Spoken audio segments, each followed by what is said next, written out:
Welcome back to the MovieBabble Podcast. As always, you can check us out online at MovieBabbleReviews.com. And today you've got myself, Collin, and I'm joined by Nick as we break down the opening weekend for Quentin Tarantino's Once Upon a Time in Hollywood.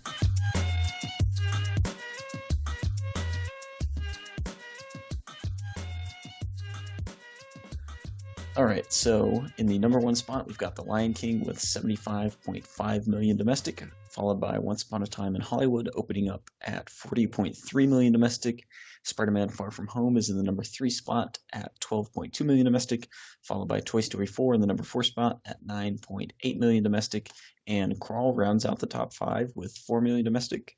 So The Lion King is still in the number 1 spot, but it has dipped pretty hard percentage-wise. Has about a 60.6% drop, and I mean it's still pulling in $75 million domestically, and is at a little over $962 million worldwide.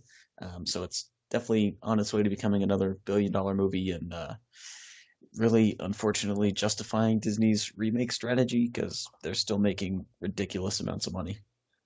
Yeah, it's a tough situation because this new Lion King, it was the highest ever opening for one of these Disney. I mean, it's not a live action movie, and I will stand by it, but it's part of this whole wave of Disney remaking their own films, and it was the highest grossing movie of that ever. But interestingly, it's also the biggest week to week drop. So this was the highest drop of any of these new remakes. So that is interesting to point out that I think. I mean, it's the Lion King, so people are going to go see this. People love this story. It's Shakespeare, and it translates across all languages and nations, and people just love this story, and it appeals to a lot of different people. So you're going to make a lot of money, just bringing this back into theaters. And I think, as void of artistic thought that I think this movie has, I mean, it is a very smart business move in that sense. But yeah, this is just kind of Disney's MO at this point. You can't fault the numbers. It's gonna pass a billion soon, probably sometime in the middle of this week. By the time we come back next weekend, talk about the greatest movie ever made, Hobbs and Shaw. This movie will have already crossed $1 billion. So from that standpoint, and financially, it's a hit. It's doing crazy. It's doing really, really good. This is just the summer of Disney. We're going to talk about other films and here too, like Aladdin just crossed the $1 billion mark, where I didn't think that was possible after the first week after seeing it, and people didn't really seem to like that movie either. And it is really interesting just how, I mean, maybe this is part of me just living in my film Twitter bubble or things like that, but I don't really see anyone falling in love with either of these movies. So it is really interesting to see it do really well in its second week. Yeah, and I think Aladdin, more of the reaction was we had really terrible trailers for it, and everyone went in with a really negative opinion, and it turned out not to be completely awful. Whereas I think Lion King, everyone was just fawning over the Lion King, and now we have it, and it's pretty much what we already had, but not as good. And I've seen more of the reaction to Lion King has just been more negative because people's expectations were higher. Whereas with Aladdin, it was pretty low expectations, and it did the bare minimum, and so people kind of fell in love with it after the fact. And I think Aladdin, we talked about, has had these really strong legs. Already The Lion King is showing it doesn't have those, at least in this first weekend drop. And I don't see Lion King staying top 5 relevant as long, even though it's definitely going to make more money. Yeah, I definitely agree with that one. I mean, it's going to stay in the top 5 for quite a few weeks. I mean, in its second week, it was the winner of the weekend by 35 million. So it's going to be around for a while. But yeah, I definitely agree in that sense, because Aladdin is in its 10th week in theaters, and it got at almost 3 million this weekend at the box office. So week to week drops are really solid. It's been around 30-35% every week. So it's definitely the same thing where, yeah, Lion King is definitely going to make so much money, and it's just Disney is just drunk with power. It's just throwing all this stuff in the theaters and making so much money. So I am curious to kind of see, because it is tough. So I wonder if we're going to see some type of fatigue set in soon enough, because I mean, we've seen it with Dumbo and a little bit of Pete's Dragon as well. If it's not the A++ animated property, people don't really rush out in droves to see it. So I am curious as Disney kind of gets through their catalog of films. I mean, we have the Little Mermaid coming out soon, and Mulan as well. I'm curious to see what their strategy is going to move towards in future years because they can't they can't keep remaking it, or maybe they can. I don't really know. Yeah, well, they're integrating some of them into Disney Plus. So, like, Lady and the Tramp is being remade, I think, to launch with Disney Plus. But we also have like Maleficent 2 coming out this year, so I'm Oh, I interested to forgot see how about that that one one. does. I think like Hunchback of Notre Dame's on the list somewhere, so it'll be interesting to see kind of how kind of what you're saying, how these other properties do down the line, because we have had stuff that's completely just flopped in the past, but then we also have these mega hits, or like they're doing the Cruella de Vil movie at some point, which I think is kind of their 101 Dalmatians take on Maleficent. So it'll be interesting to see how like some of these kind of more fringe properties play out going down Yeah, the line. definitely. And isn't Emma Stone gonna be in that movie? I feel like she's been connected to I'm it for pretty so sure. long. But yeah, it is really interesting. I mean, obviously, IP is kind of the name of the game in Hollywood right now, so I can't really fault Disney for going this way. But it is interesting. I mean, we're gonna reach a point at some point, I guess. Um, Everything comes to an end or something like that. But it is, yeah. But for the meantime, and you can't really fault these numbers. Lion King is doing really well, even with the drop and still doing a killer amount of business. So you can't complain in the present tense. Yep. So we'll move on from Disney for a little bit, not very long, but go to Once Upon a Time in Hollywood, which is Tarantino's strongest opening weekend, at least domestically as far as numbers go. It opened up to 40.3 million, which is really strong for him. He normally sits around 30. I think Django had the largest opening, which was sitting around like right at 30. Actually, Inglorious Bastards was his largest one before, which was 38. So 40 million is pretty solid for him. The reactions to it have been pretty mixed from what I've seen, just kind of browsing film Twitter. I know I loved it. I know you really liked it.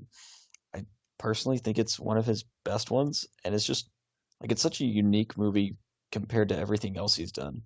Like I I don't remember laughing this hard during any other Tarantino movie, and I really wasn't expecting that.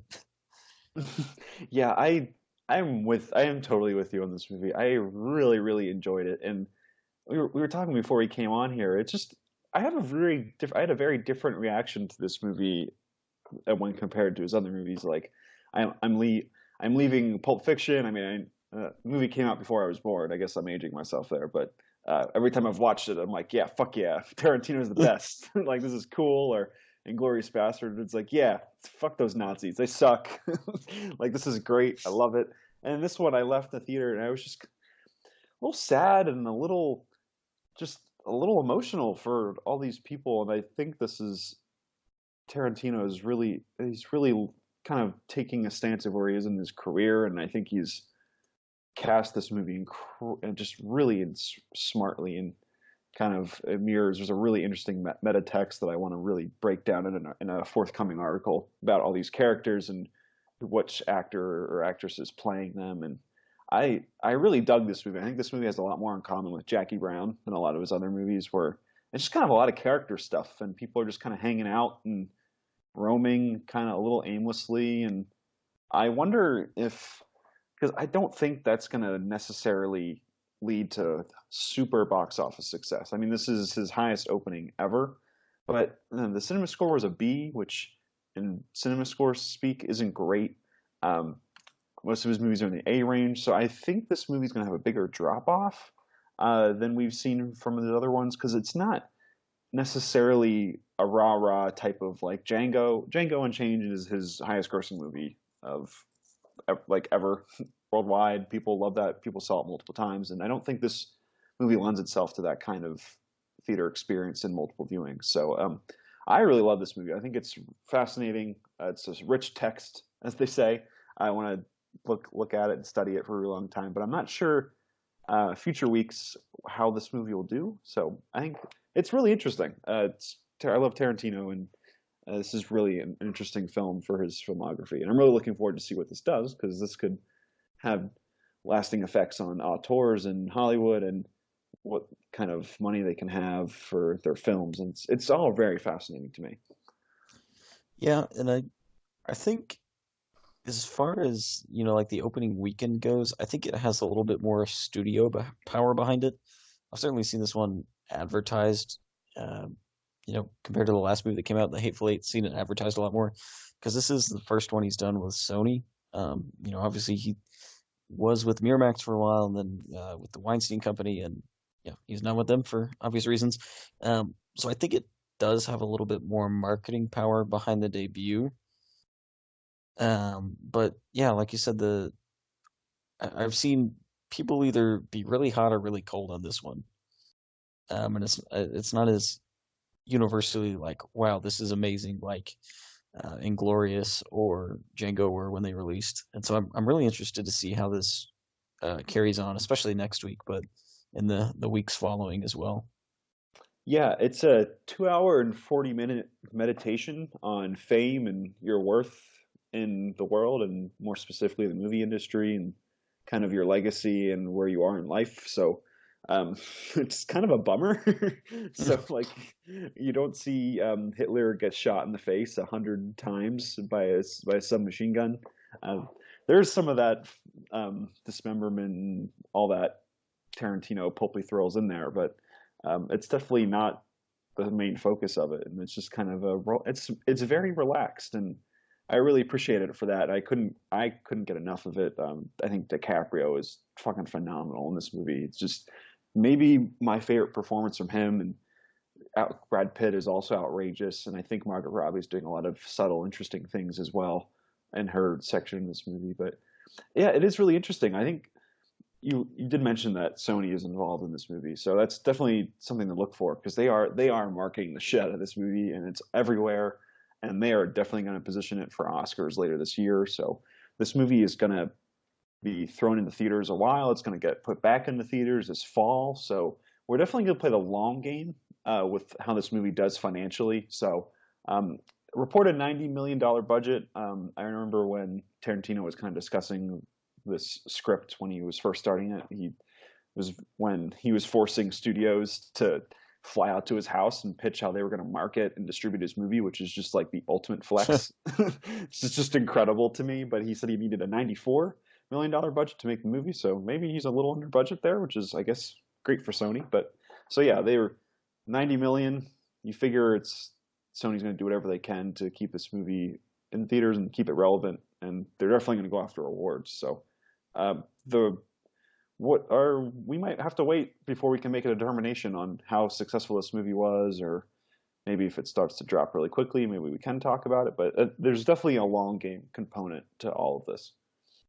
Oh yeah, well, I definitely think this one will stick around for a while, and I really hope it does. I mean, kind of like you said, and I talked about this in the shameless plug for the review I did for the site, but I think this is one of my favorite DiCaprio performances as well. Like it's so entertaining, and like he's really good at being really good and really bad, and like it's just like I could talk about this movie for days. But I mean, it's literally the best acting I've ever seen in my life. To quote one of the other characters from the movie. But Yeah, it is really great, and I really do want to see it again, and I feel like I'm out of the norm there, because I don't think people rush out to see it again. But there's so many little interesting bits that I feel like will reward people on more viewings, because I mean, Tarantino is one of those guys where he is an auteur and people love him, but there's also a lot of people that just don't like his movies, and that's totally fine. And your taste is your taste, and whatever you like, that's cool. But it's tough to say, even if around those people who love his movies, if they love it as well. So really interesting in that sense. I don't really know. I hope it does well. I really do because I love this movie and I love everything about it, and it's just it's so fucking phenomenal to me. But I don't know. We shall see. I could Yeah, talk. and I could keep talking about this movie. It's so good. it was a really hard movie to describe and review as well, because like you can't really talk about it without getting into all the little intricacies of what's going on. Because basically, like Leonardo DiCaprio's plot is he goes on set for a day. Like that's his plot in the movie. It's like nothing is happening, but everything is happening at the same time. And I mean, it's just Tarantino kind of flexing his ability and just how long he's been in Hollywood to be able to pull all these pieces together in the right order and really pull everything off as well as he did. Yeah, it feels like a movie where he has like a mirror up to himself while he's writing it because it really feels like he's sifting through a lot of the issues he has, and maybe with the industry, but just kind of his place. And it seems like he's sensing that maybe his turn as the star director is coming to a close, and he's kind of using these characters to show that. And I think there's something really fascinating and thoughtful and touching that normally isn't in Tarantino movies. A lot of them are just blindly entertaining, and that's kind of it. I think that's the line of like Django or something like that, where it's just like it is crazy, pulpy fun, and you're going to get that. But I think this movie has far more layers to it. I think it's out for a different type of high, I guess is the way you say it. It's trying to do different things, and I've talked to a lot of people who just weren't really vibing with it for that point. They were expecting something wild and insane like Django or Inglorious Bastards. So it is interesting. It's kind of a quirky little movie, and I don't know how it's just tough. I don't. It's a tough sell, definitely. But I'm here for it. I love it, and I'm probably going to cherish it for forever, unless something weird happens. So I loved it. I can't wait to talk about it more in a few more articles I'm going to write for the site. But it is really good stuff, and I just keep thinking about it more and more, and I think it's a really thoughtful movie, and I just love it. It's great. Go see it, please. Please make me feel good about this movie and make it get a ton of money and it wins all the awards. It'd be great. I would love that. Go do that, everybody. Yeah, so we'll kind of move on to another Sony movie and touch on Spider-Man: Far From Home. So this is now the highest grossing Spider-Man film and the first one to cross $1 billion. It's sitting at about billion dollar billion and 36 and some change. And so I mean, it's a Marvel. This is their third Marvel movie this year to actually cross the billion mark. And they also clinched the highest grossing movie of all time with Endgame. So, I mean, the MCU is still killing it. And I just think it's kind of funny. There were lots of talks about superhero fatigue and franchise fatigue coming off of Aquaman and going into kind of Marvel's slate for 2019, and I don't think we've hit that yet. Yeah, it's really crazy to think about, and so it's really funny to think about this movie as it's the ninth highest grossing Marvel movie or MCU movie out of the 23, which is just crazy to think about. So we've gotten to the point where 1 billion for these kind of movies is it's not necessarily like expected, but it's like it's certainly within the realm of possibility. Throw a solid movie together that's crowd pleasing in some sense, and you're going to get people to go see it multiple times because they love the inner workings of this universe, and it is just fascinating to see. It's still racking it up, and I mean, yeah, this is technically a Sony movie, and they're getting the box office receipts, but it's just another another win for Disney, man. They can get all the merch off of this movie and just everything. It is just, man, they cannot lose. It is really crazy. It just keeps going. Yeah, I mean, this is wild. I mean, we're even back when Avengers crossed $1 billion, but even when Iron Man 3 came out and crossed over 1 billion, like that was a huge deal. Like pretty much Batman had been the only solo superhero to do that before. And the fact that you have just like you know, lower tier superheroes like Captain Marvel and Black Panther, even that have just grossed these ridiculous box office receipts without really having heavily been in the public eye before, is just insane. Yeah, I remember the days of when the first Avengers came out and it cost $200 million its opening weekend, and we thought that was the most insane thing ever. So Meanwhile, you go forward a couple years and we have Endgame ending with what, 357 in its opening weekend.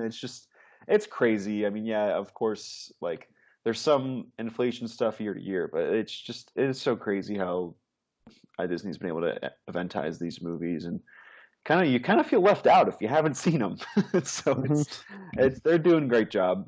Sometimes, I mean, with The Lion King, I have an issue with how the movies themselves are made, but I think that's a little different from in terms of their box office receipts because there's no sign of slowing down. So clearly, that's that feeling hasn't permeated through enough people. So they're doing great. They're doing fantastic.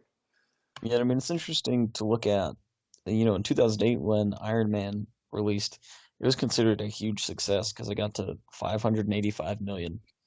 And like that's laughable by today's Marvel receipts. Like that would be a failure if a Marvel movie debuted around that. Like Yeah, it's just ridiculous how big these things have gotten. yeah. Even Ant-Man movies like wildly outpace that number at this point. It's like I like those movies, but it's still Ant-Man. So it is really funny to see. We've hit that craze of just love for the superhero genre at this point. So it's really cool. It's fun to see sometimes. Yeah, yeah, it's a nice refresher every now and then. Uh, so we'll move off to another Disney movie with Toy Story 4, which is getting closer to the $1 billion mark. I'm still not 100% convinced it'll reach it, but it's sitting at 917 million worldwide. It's not pulling Toy Story 3 numbers, but this is by far a success for Disney and Pixar. And I mean, it's made way more than enough money to recoup all the money they put into it and be a success for them. Yeah, it's basically just if you want to just rewind this podcast back to everything I said about Far From Home. It's the same thing here. They're doing really well, and um, it's I have a sense that it probably will get to a billion because we've talked on numerous occasions where if something's getting close, Disney's gonna even pump more money into keeping it in theaters so that it gets past that whatever number they're hoping to get it past because that's a really nice thing to offer to shareholders and say, look what we did, we passed this certain threshold. So I I suspect if we come back next week and the Toy Story 4 is sitting at maybe like 960 worldwide, something like that, I think it has a really good chance of getting to a billion. So I think it's definitely something to look out for. It might be one of those things where Toy Story 4 is consistently at maybe not the top five, but maybe something like in the 6 through 10 range at the box office, where it's just slowly hitting 3 million every week. It's not really losing theaters because Disney's forcing the theater chains to keep it there. Um, that's definitely something that's definitely a long game thing to look at there. Yeah, and it'll be interesting to see how it compares to Angry Birds 2. Just I think if I remember correctly, the first Angry Birds wasn't just a huge success. So we may be looking at another kind of Secret Life of Pets 2 scenario, where we just have this movie that just kind of appears and then disappears just as quickly. But if Angry Birds 2 does turn out to be a big success, it might slow Toy Story down a lot, but I doubt it. I think Toy Story, kind of as you're saying, is going to be hanging around for a while. And you forgot to mention the big movie that's coming out in a couple weeks, the Playmobil movie, which is surely going to just destroy Toy Story 4 and make all this money and just be a really great success for STX Entertainment because they have so many of those. I still can't believe that's a thing that we live in a world where the Playmobil movie is coming out. But yeah, I kind of agree with you there. I don't really see Angry Birds 2 doing very well. That the movie felt like it was aging poorly before it came out for the first one because no one had played Angry Birds the game in a couple years. So the fact that we have a sequel to that is kind of crazy. But yeah, we have that and Playmobil, and there's one other animated movie coming out shortly So that yeah, Spies in Disguise. yeah, I think it's something. Yeah, that's coming out December. There's not really. I can't really think of. Oh, I know what it is. There's a movie called Abominable, coming That's out right. in September, where a weird yeti can make blueberries pop and grow in size and grow corn. So, yeah, that's a movie coming out soon. So we'll see. I think Toy Story is like I don't really think those movies are going to really hurt Toy Story much at all. So I don't know. I think it's stuff. I think if I had to bet, I think I would say that it's more likely than not that Toy Story 4 gets a billion. Maybe that's just wishful thinking, but I don't know. I feel like it has a pretty good shot given the landscape of movies for August, and not really much comes out during that month. So we'll see. Yeah, I think Disney will push it over that hill, and kind of like you said, it doesn't really have much competition. I completely forgot the Playmobil movie existed, and I think I saw one trailer for it in March, like on a deep dark corner of the internet, and I have heard nothing of it since then. So yeah, I really don't expect it to really stick anywhere. I still can't believe this is. So I think STX needs to stop doing animated movies because we had Ugly Dolls, the famous Ugly Dolls movie that came out in May, and then we have Playmobil. So yeah, it's just like what the fuck is happening? Like what is this? Am I in a dream? Especially in a year where like the actual version of Lego didn't really succeed. I really doubt the knockoff version of Playmobil is gonna take off in any legitimate means. Yeah, I don't understand this world sometimes. It's very strange to me. And it shows through some movies that get greenlit because it's just like what the fuck are you thinking? Sometimes it feels like we're back in the 80s and there's just like just Jerry Bruckheimer is still snorting copious amounts of cocaine before he's like, that sounds really great. We're gonna put a movie with Nick Cage, and his face is gonna be off, and that sounds great. No, it's green like that. Just this doesn't make any sense to me at all. Yeah, this is it's just a weird choice. um, so we'll move on to Crawl, which is only had about a 34.4% drop, pulled in 4 million this weekend domestically. So it's just kind of sorry for the pun. It's just crawling its way through the top five. Like it's just making it. We've talked about this before. It's not the huge success that Paramount probably thought it could be, but it's been a success kind of regardless, and especially domestically. Domestic totals make up almost 70% of its total haul. So it's just been a nice little mini hit to carry everybody through July. Yeah, it's definitely a really good hit in terms of its core audience because I feel like this movie it's dropping really well week to week, which is nice to see because horror movies technically they really don't get that a lot. They normally get pretty steep drops because the people who want to see horror movies just see them and that's kind of it. But this movie's doing really well week to week. It kind of started at a low point, so it's not getting crazy numbers every week, but it's making its money. It's a hit in those relative terms that you mentioned, and it's more than tripled its budget, and it's doing fine. It's funny because we see all these gaudy numbers from Disney, and we never really get a lot of these kind of movies anymore, which is it kind of talks to the polarization of movies that come out where everything is just a crazy high budget or just like no money at all that it's made for. So it's like a weirdly refreshing to see a movie make 46 million worldwide and it be considered like a moderate success. It feels like it's from a different time when we see numbers like that. Yeah, like we've seen a few movies like that this year. Just kind of thinking about it. I mean, we talked about The Upside for forever. Like that was just kind of a nice, unexpected hit. And yesterday, but yeah, you really don't see like little mini successes like this anymore because the successes are just massive when you're talking like on Disney's level. It's nice to see something that's kind of smaller and can move on at its own pace. Yeah, it is. It is. I like that. I did like that you mentioned the upside there and yesterday because those are two of the weirdly the most successful movies of the year. And the upside was crazy successful back in January.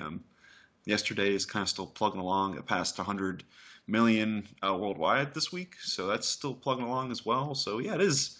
It's definitely very interesting to kind of see these movies. They're just kind of plugging along. They're doing well. They're not totally irrelevant, but they're finding their place okay, which is fun to see. It's fun to see for these kind of weird, quirky little movies to make some kind of money. Yeah, and I mean it means we'll hopefully get more kind of in the same vein. So I would watch Crawl 2 when it debuts on Netflix in like 5 years. Crawl to Uh, Electric Boogaloo, Crawl to The Desolation of Smaug. I'm in. Sounds great. Crawl 3D. Honestly, the you could really just take this in the Jaws direction and pump out sequels and figure out that like the son of the first alligator from this movie is the villain in Crawl the Revenge. Like you could map it out pretty well.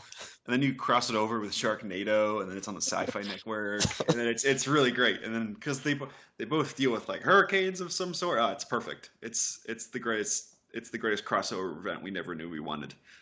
I think we're onto something. Someone should call us. Some producer should give us a call and listen to what we have to say. Let's call Quentin Tarantino. We know what he's doing for his 10th movie now. Honestly, if you would do something weird like that, I'd be like, fine, do it. You have my blessing, Quentin. You can do whatever you want. Do it. We can hope. So, moving on a little bit, as I believe we mentioned it briefly when talking about The Lion King, but Aladdin has crossed the $1 billion mark this year.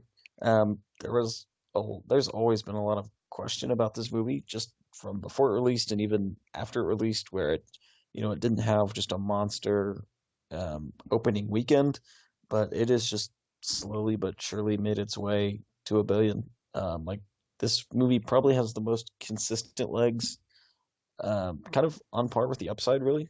That movie obviously didn't make $1 billion, but it had just these minor 30% drops for weekend after weekend, and Aladdin has stuck with these just really low drops as well. I mean, we had in week 6 it dropped 17.9%, and like it's just stuck around 30% drops every week, and has slowly made all of the money. Yeah, I think when we're kind of like looking back at this retrospectively, I think this was the movie that really benefited from the slow June that we had, because I mean, just every week it just seemed like whatever big budget movie was coming out was just kind of failing. I mean, you had Dark Phoenix to start the month, and then Men in Black. Men in Black was in there somewhere, and then it felt really tiring. And then people were like, "Well, I'm gonna go see a movie. I guess I'll go see Aladdin." I'm sure not everyone's choice to see that movie was as passive as that, but it definitely benefited because it didn't really have a crazy competition aside from, I guess, maybe Toy Story 4, another Disney movie. So it's yeah, kudos to everyone involved. I mean, you made a hit. It's really good. It's weirdly Guy Ritchie made a successful movie after the beautiful mess that was King Arthur: Legend of the Sword. So yeah, it's doing great. Good job, Disney. You continue to make all the money. Yeah. And I don't even think, kind of touching on Men in Black International, I don't even think that's in theaters anymore. Like, yeah, we just saw a lot of these movies that completely dropped off the face of the earth. Godzilla was kind of the same way, and yeah, you mentioned Dark Phoenix, and now we're kind of getting back into movies that'll stick around for a while, which is nice. And I mean, one of the other, just it's not a huge hit yet, just because it hasn't really opened very wide yet, but The Farewell has just been killing these average per theater counts. Like it beat Endgame's record for average ticket sales per theater. It's just been slowly expanding. And I mean it's an indie release, so it's taken its time, but it's pulled in over 3.5 million domestically just these past few weeks, and it's only in 135 theaters as of this weekend.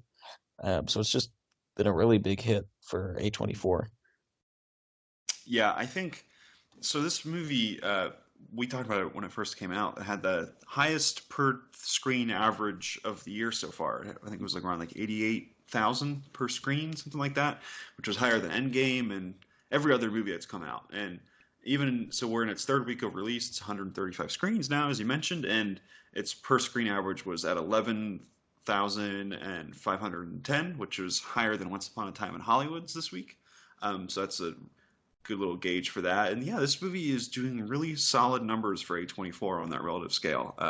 I think it's definitely going to continue to expand. These numbers are really, really good for them, and it continues to increase. So my hope is that this, I mean, it's going to be tough, but I really would love to see this movie kind of break out and be a sneaky Oscar movie later this year. I mean, we still need to kind of see what's coming down the pipeline, and the TIFF schedule was just announced, so I'm sure there's going to be a lot of great movies that come out of that are kind of big this award season. But I would love to see this movie do crazy numbers for A24, because it seems, I still haven't seen it, and I really want to, but it seems like everyone's just leaving the theater just in a puddle of tears and regret for their life decisions with their family, and it seems like a really sweet movie, and I kind of root for little gems like this one.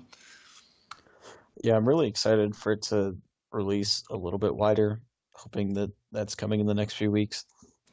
Just because, yeah, I have yet to hear a negative reaction to this. It's just been nothing but praise so far.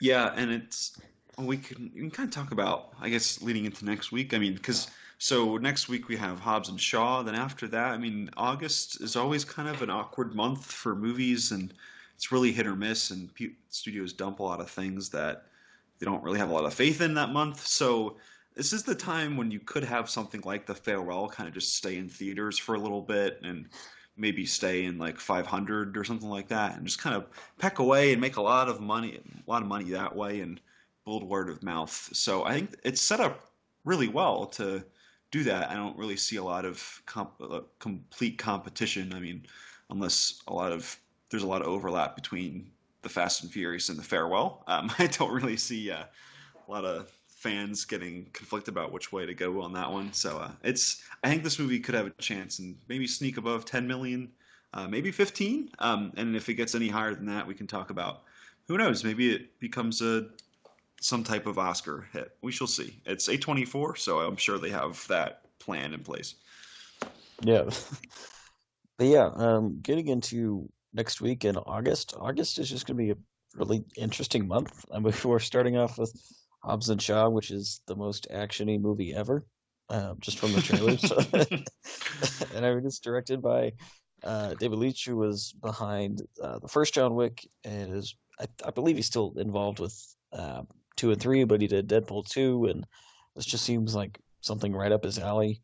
I mean, The Rock is The Rock. I have no doubt this will be a big hit for the Fast and Furious franchise, and then like everything is releasing on August 9th. There's like the Dora movie and Scary Stories to Tell in the Dark, and that movie about the racing dog. The one with Kevin Costner. There's the movie about the NFL player that was in on false rape charges, and Where'd You Go, Bernadette with Kate Blanchett. Like, there's just a ton of stuff releasing on August 9th, and then yeah, it's just a weird month. That Good Boys movie comes out. Angry Birds 2 is later in the month. Angel Has Fallen. Like it's just going to be probably a really slow month, but at least an interesting one. Yeah, it is. It is always a weird, eclectic group, and I think Good Boys is. I mean, Hobbs and Shaw is going to be a big international hit. All the Fast and Furious movies do crazy numbers all over the world, and they've done a really good job of building that as that type of movie that can cross racial boundaries and all types of nations, and they do a really good job with kind of making those movies appeal to everybody. But I think Good Boys is one of those movies that could kind of sneak up on a lot of people. It's got a really great trailer, I feel like, where it's just kids doing effed up shit that they shouldn't be getting into. Sure. So I think there's definitely a curiosity factor with that movie that I think it could do well. I mean, we don't know. Or maybe it won't do well and we'll have to wait till It Chapter 2 for an interesting movie to come out. So we'll see. Sorry, I forgot 47 Meters Down, another shark movie. 47 Meters Down 2, Uncaged, which is the sequel that everyone's been asking for. I've been asking for it. I don't know. I can't wait. That movie's going to be terrible, but I'm going to love it. I'll be there too, but it's going to be so bad, but I can't wait. I love it. yeah, it's going to be an interesting month. And we talked about this before we got on too, but I started watching the Fast and the Furious movies, having never seen any but the last two, and I don't understand anything, but I am so ready for Hobbs and Shaw. Like, I just want to see Idris Elba and The Rock and Jason Statham punch stuff for 2 hours, and I will be completely satisfied. Yeah, there's that part in the trailer where The Rock literally pulls a helicopter out of the sky with his bicep, and I'm like, sold. This looks like the greatest thing ever. I'm in. I can't wait. I mean, we've talked about it before. It looks like it's the one Fast and the Furious movie that's completely in on how stupid it is, which is the parts I really love about those movies. So I can't wait for this. This looks like a ton of fun, ton of stupid fun that I can't wait for. It looks great. The Rock just doing things with his muscles. I'm here for it all the time. Yeah, I think it's not too early to say this is probably the biggest Oscar contender for the 2020 Academy Awards. Oh, easily. The farewell can go fuck itself. We got Hobbs and Shaw coming in. Yeah. Forget everything you think you know, because The Rock is about to take it over. God, this movie's so stupid. I can't wait. So yeah, we'll be back next week talking about Hobbs and Shaw. Thanks for listening to this episode of the MovieBabble Podcast. And remember, you can check us out online at MovieBabbleReviews.com. And check us out next week as we talk about the opening weekend for Hobbs and Shaw.